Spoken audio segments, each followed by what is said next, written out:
안녕하세요. 3장 시작하겠습니다. 3장은 우리 프로그램에서 많이 사용하는 조건문, 반복문, 명령문들이 이제 어떻게 구성되는가 그 사용 방법을 알아볼 거고요. 요 C++에서 제공해주는 네임스페이스 개념에 대해서 알아보겠습니다. 그래서 이제 순서대로 진행을 할 것이고요. 그래서 첫 번째 조건문 if에 대해서 우리 알아보겠습니다. if라고 하는 것은 언제 사용하는가? 우리가 프로그램을 작성했을 때 프로그램 안에서 문장 1번, 문장 2번, 주어진 문장이 이렇게 순서대로 있어요. 그러면 주어진 순서대로 그대로 쭉 실행하는 거 이런 경우도 있지만 또 어떤 경우도 있냐면 몇 개의 문장을 실행하고 내가 얘를 실행하고 얘를 실행했어요. 그랬는데 얘는 현재 상황에 적합하지 않아. 실행하지 않겠다라는 거예요. 얘는 실행하고 얘는 실행하지 않고 얘도 실행하면 안 돼요. 이런 경우. 즉 어떤 상황에 따라서 명령을 실행해야 되는 경우, 실행하지 않아야 하는 경우 이렇게 구별이 될 때, 그럴 때 조건문 if를 사용합니다. 조건문 if는 주어진 조건, 요 조건이 참일 때 실행하는 내용, 그리고 참이 아닐 때 이렇게 구별이 되는 거예요. 그래서 현재 지금 이 파워포인트에서 보여주고 있는 이 형식은 조건이 참일 때만 실행하는 내용을 갖는 겁니다. 그래서 문제에서 만약에 정수형 변수값, 그 변수값을 뭐 입력을 받거나 초기화를 했어요. 그랬을 때 그 값이 100보다 크면 100보다 크다라고 화면에 출력하라고 그랬어요. 그러면은 100보다 큰 경우니까 큰 경우에만 바로 이 메시지가 출력이 되는 거겠죠. 그럼 조건이 참이 아닌 경우가 있겠죠. 조건은 참 아니면 거짓으로 결론이 떨어지기 때문에 거짓인 경우에는 100보다 크다라는 메시지가 화면에 보이지 않는다라는 거예요. 그래서 조건문 if 어떤 조건이 주어지면 그 조건에 따라서 수행할 내용을 결정하는 것입니다. 그래서 지금 여기서 이제 보여지고 있는 프로그램 코드와 같이 정수형 변수 a를 선언했어요. 그래서 그 a 변수의 값을 입력받기 위해서 화면에 정수 입력이라고 메시지 보여줬죠. 그리고 여기 뒤에 엔드라인이 없으니까 커서가 바로 옆에서 깜빡될 거예요. 왜? cin이라고 하는 입력 객체에 의해서 콘솔에서 입력받은 것을 변수 a에다 저장하라고 그랬습니다. 그리고 if문 지금 우리가 하고 있는 조건문이죠. 요 주어진 조건이 참이면 얘를 수행하여라 라는 거예요.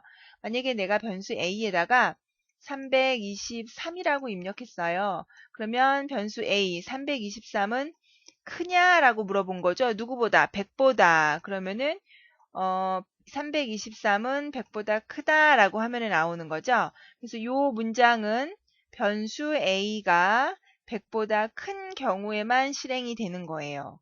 그리고 이 문장이 실행된 다음에 if문 다음 문장인 cout 즐거운 C++ 프로그램을 종료합니다. 라는 메시지가 나오겠죠. 내가 만약에 a에다가 24라고 입력했어요. 그러면 24가 100보다 크냐? 크지 않죠? 그러면 이 내용을 실행하지 않고 바로 다음으로 제어가 넘어가서 즐거운 C++ 프로그램을 종료합니다. 라는 메시지만 나오겠다라는 거죠. 근데 우리가 앞에서 조건문 if 해봤더니 여기 이렇게 중괄호 블럭 표시가 되어 있죠?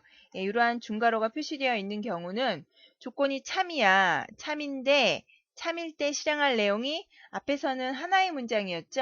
그런데 난 이번에 두 개의 문장, 하나의 문장 끝나고 세미콜론 또 다른 문장이 있는데 얘도 조건이 참일 때 실행을 할 거예요.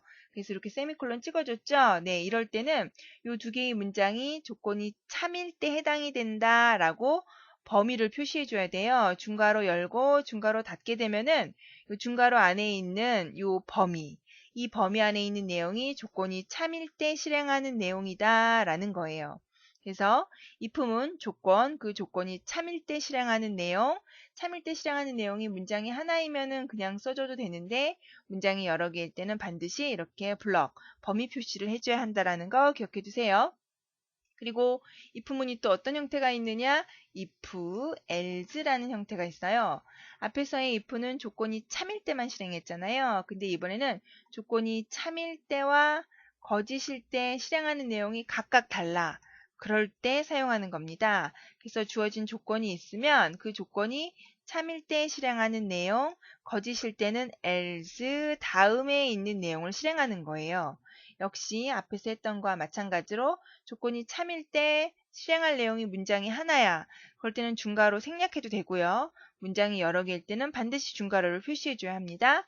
역시 else에서도 마찬가지로 문장이 하나일 때는 중괄호 생략할 수 있고 문장이 여러 개야. 그럴 땐 반드시 중괄호로 범위 표시를 해줘야 합니다.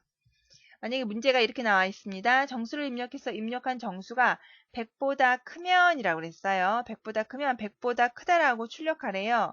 예, 요 메시지는 cout에서 요 위치에 들어가야겠죠. 그리고 그렇지 않으면 즉 100보다 큰 수를 입력했으면 상관이 없는데 그렇지 않은 경우에는 100보다 작다라고 표시해 달라고 그랬죠. 예, 요 메시지는 요 위치에 들어가야겠죠. 그쵸? 그래서 우리가 이제 요 if else문을 가지고 한번 요 직접 코드를 입력하고 값을 입력해서 나오는 메시지를 한번 확인해 보겠다라는 거예요. 제가 한번 직접 작성을 해 보겠습니다. 우리 이제 비주얼 C++ 2010에서 파일에서 우리 새로 만들어야겠어요. 3장 프로젝트를 새로 만들겠습니다.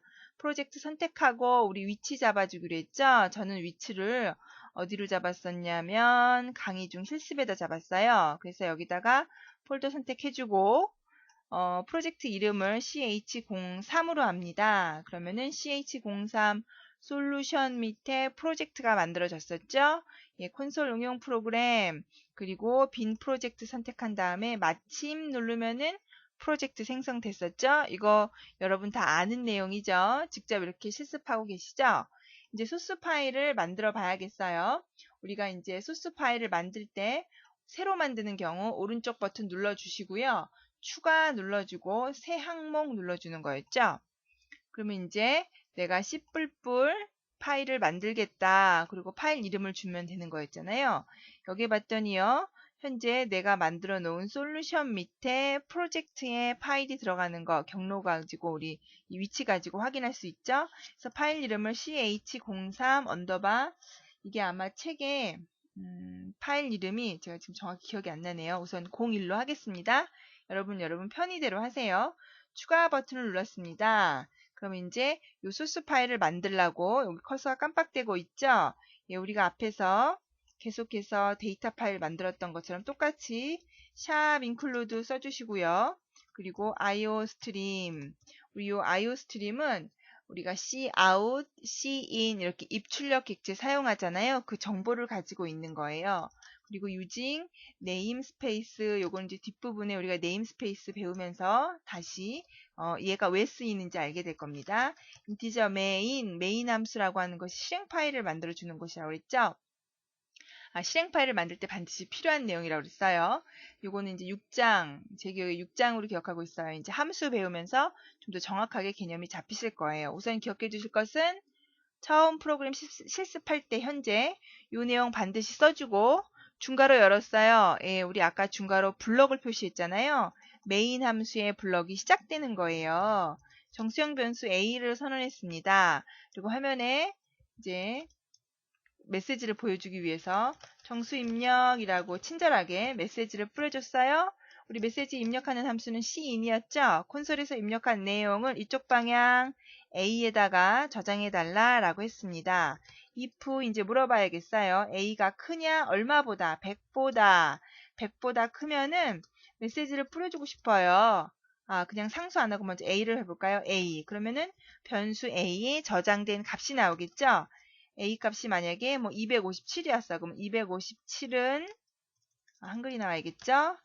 100보다 크다 라고 메시지를 뿌려주고 엔드라인 해서 커서를 다음 줄로 내려놓겠습니다. 만약에 그렇지 않다면 else 출력해 주세요. 뭐라고 할 거냐면요. A는요. 이것은 100보다 작거나 같은 경우죠. 즉 A가 100보다 큰 경우, 그렇지 않은 경우는 작거나 같은 경우니까 메시지를 명확하게 이렇게 써줬습니다. 그리고 프로그램 맨 끝에다가 이제 프로그램이 종료했다라고 표시해 주려고 이렇게 별표 표시 쭉 해주시고 엔드라인 한글 나왔네요. 영문으로 바꿔주고 그리고 이제 프로그램이 끝났습니다. return 0 해주기로 했죠. 그래서 코드를 다 입력했습니다. 입력했을 때 지금 보면은 밑줄 그어져 있는 게 없죠. 예, 컴파일상 그러니까 C++의 그 문법에 맞게끔 입력을 했을 경우에 우리 지금 비주얼 C++ 2010이 통합 툴이기 때문에 알아서 체킹을 해줘요. 디버그 솔루션 빌드 하게 되면은 우리 컴파일해서 실행 파일 만들어줬었죠. 여기 보면은 ch03exe가 성공1이라고 해서 만들어졌죠. 컨트롤 F5 하면은 실행됩니다. 예, 화면에 정수 입력 나오고 커서가 깜빡되고 있어요. 그쵸? 내가 여기다 89라고 입력하고 엔터를 치면은 변수 A에 89가 저장이 되고 89가 100보다 크냐? 크지 않죠? 예, else 안에 있는 내용이 실행되겠죠? 89는 100보다 작거나 같다 라고 나오고 if 문이 여기서부터 여기까지 실행이 된 거죠. 여기서부터 여기까지 다 실행이 됐고 if 문 다음 문장인 cout이 실행돼서 맨 마지막에 이렇게 별표가 표시된 것을 확인할 수 있습니다. 그렇다면 100을 입력하고 싶어요. 100은 100보다 큰가? 크지 않다라고 했죠. 100은 100이랑 같지. 크거나 작거나 그렇지 않잖아요. 조건이 거짓이에요. 100이 100보다 크냐? 그렇지 않다. 그래서 작거나 같다라고 메시지가 나오는 것을 알 수가 있습니다. 그래서 여러분이 아이고 넘어갔네요. 직접 이제 입력하셔가지고 각각의 정수를 100보다 큰 경우, 100보다 작은 경우, 그 다음에 100인 경우를 입력해서 출력하는 메시지를 한번 확인하시기 바랍니다. 그 다음에 또 어떠한 if문이 있냐면 if, else if, else if, else if, 마지막에 else 이러한 형태가 있어요. 이거는 뭐냐면 주어진 조건이 여러 단계로 앞에서는 조건이 하나였잖아요. 조건이 A가 100보다 크냐? 100보다 큰 경우, 크지 않은 경우 딱딱 나뉘어놨었는데 이번에는 어떤 조건이 주어졌어. 그럼 이 조건이 거짓이라면 또 다른 조건을 물어보는 거예요. 역시 또 다른 조건을 이렇게 물어봐서 해당 조건이 참일 때 실행하는 내용을 골라서 할 수 있게끔. 그리고 else는 앞에 주어진 else if에 조건이 다 맞지 않았어. 그랬을 때 수행할 내용을 여기다 적어주는 겁니다. 그래서 우리가 어떤 문제가 주어졌는데 그 문제가 뭐냐면 점수를 입력했어. 100점하고 90점 사이이면은 성적이 A입니다를 출력하고 89점하고 80점 사이이면은 B, 또 79점에서 70점 사이이면은 C. 지금 매번 조건이 달라지고 있죠. 100과 90점 사이, 89하고 80점, 79에서 70점 이렇게 조건이 매번 달라지고 있어요. 그랬을 때 바로 if 바로 점수가 100보다 크거나 같고 and 그러면은 두 범위 안에 있는 거죠. 점수가 90보다 크거나 같다. 100보다 작거나 같고 90보다 크거나 같으면 and를 해야지 양쪽 범위 안에 있는 거죠. 이렇게 범위가 주어지면 여기가 90점이고 여기가 100점인 거예요. 그래서 조건이 참이라고 하는 것은 100보다 등호가 지금 들어간 상태이죠. 예, 작습니다. 그리고 90보다 작거나 크거나 같습니다 라는 거죠. 공통적으로 들어가는 범위가 여기죠. 예, 90과 100 사이에 있으면은 요 메시지를 출력해 달라 라는 거예요. else if 이 조건이 거짓이면 일로 내려와서 다시 한번 물어봅니다. 점수가 89보다 작거나 같고 그리고 점수가 80보다 크거나 같으면 이 메시지를 출력해 달라 라는 거죠. 만약에 거짓이었어. 이 조건이 89하고 80 사이에 있지 않으면은 그 다음 else if로 가서 79하고 70 사이인가 물어보고 역시 조건이 거짓이면 그 다음 else if에 가서 69에서 60 사이인가 물어보고 이것도 조건이 만족하지 않았어. 그럴 때는 else에 있는 내용을 무조건 실행하는 내용입니다. 그래서 if, else, if를 사용하게 되면은 여러 개의 조건을 한꺼번에 다 하나의 if 문처럼 해서 쓸 수가 있죠. 만약에 그냥 일반적인 if문을 쓴다면은 새로운 파일 하나 만들어 보겠습니다. ch03 저는 우선 그냥 02로 이름을 질게요. 01은 제거해 주시고요.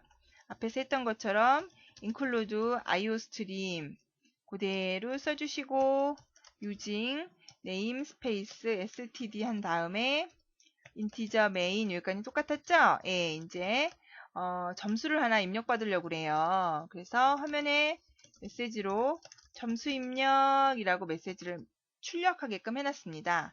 그리고 이제 입력 받아야겠죠? 엔터. 스코어에다 입력을 하라고 그랬어요. 그리고 이제 물어보는 거죠. if 스코어가 혹시 작거나 같냐 100보다, 그리고 스코어가 크거나 같냐 90보다 그렇다라고 한다면 이거는 이제 당신의 성적은 A라고 나와야 되는 거잖아요. Cout을 해놓고 A라고 출력을 하게끔 했습니다. 그렇지 않다면 else if를 사용하지 않는다면 어떠한 형태가 되냐면 else 다음에 조건이 들어가는 거죠. 그렇지 않으면은 89하고 80 사이가 될 수도 있고 79하고 70 사이가 될 수도 있고, 그래서 여기다가 if 스코어를 다시 물어봐야 되는 거죠. 얼마보다, 지금 89보다 and, 여기서 제가 칸을 똑같이 이쁘게 안 뗐네요. 예, 그리고 스코어가 크거나 같냐 80보다, 그러면은 이거의 성적은 이제 B가 되는 거죠. B라고 출력을 하고, 예, 영어로 바꾸고 엔드라인 써주고, 그렇지 않다면 다시 또 조건이 들어가는 거죠. 지금 이 첫 번째 if문은 아직 끝나지 않았어요. 지금 LG에서 계속 조건이 나오고 있는 거예요. 그래서 다시 한번 또 들어갑니다. if 스코어가 얼마보다 79보다 and 스코어가 크거나 같냐 70보다 그렇다라고 한다면은 C라고 출력을 해주고요. 아, 여기 스트림 연산자, 예, 그리고는 엔드라인 써줘야 되겠죠? 그렇지 않다면 그냥 우선 성적을 A, B, C, 만약에 F라고 하겠습니다. 그럼 Cout F이다 라고 이렇게 표시를 해줘야겠죠? 그럼 여기서 첫 번째 요 else의 블럭이 끝난 거죠? 그리고 역시 마찬가지로 요 else의 블럭도 끝나야겠죠? 그쵸? 그러면은 다 맞는가? 조건이 if, else 여기서 열고 끝에서 닫았어요. 그 다음 요 if의 else, 요 else는 여기서 시작했고 여기서 끝났죠? 이렇게 줄줄이 이어져야 돼요. 그리고는 cout 최종적으로 종료됐다는 걸 한번 표시를 해보겠습니다. 명 써주시고 디버그 솔루션 빌드, 그래서 컨트롤 F5에서 실행을 시키면 점수 입력에서 내가 만약에 79라고 했어요. 그러면 이제 C라고 나오는 거고, 다시 실행해서 이번에는 98A라고 나오겠죠? 내가 만약에 이번에는 23이라고 했어요. 그러면은 해당 조건이 참인 경우가 하나도 없으니까 맨 마지막 LG에 의해서 F가 나오는 거죠. 그래서 이런 식으로 써줘도 되는데, 이런 식으로 쓰다 보면은 계속 포함 관계를 이렇게 가져야 되잖아요. 예, 그래서 코드를 else 열고 닫고 어디서 열고 닫나 같이 맞춰줘야 돼요. 그런데 앞에서 배운 else if를 쓰게 되면은 여기다가 if하고 조건을 써주는 거예요. 조건을 써주면 이런 형태가 되는 거죠. 이 조건이 참이면 cout 얘를 실행을 하고요. 그렇지도 않았어. 그럼 다시 else if 또 들어가는 거죠. 또 들어가서 이 조건이 참이면 얘를 실행하고, 그렇지 않다면 얘는 모든 주어진 조건이 다 맞지 않았어요. 그럴 땐 얘를 수행하여라. 그러면 요 괄호는 의미가 없는 거죠. 아이고, 요 소괄호가. 왜냐면 if 다음에 문장 하나였고 else if 다음에 문장 하나였고, 그러니까 중괄호 필요가 없죠. 같은 내용이에요. 우리가 앞에서 좀 전에 했던 거하고 같은 건데 코드가 훨씬 보기 편하죠. 요 조건이 참일 땐 얘를 실행하고, 요 조건이 참이면 요 문장을 실행하고, 요 조건이 참이면 얘를 실행하고, 모든 조건이 다 맞지 않으면 얘를 실행하여라 라고 하는 것이 바로 else if의 그 문장을 사용하는 겁니다. 바로 그럴 때. 그럼 훨씬 더 편리하게 프로그램 코딩을 할 수 있다라는 거죠. 그 다음에 나오는 조건문이 뭐가 있냐면 스위치 케이스가 있어요. 예, 스위치 케이스는 else if를 좀 더 간편하게 쓸 수 있는 형태로 만들어 놓은 겁니다. 예, 요거는 다음 강의에서 이어서 할게요. 예, 수고하셨습니다. 감사합니다.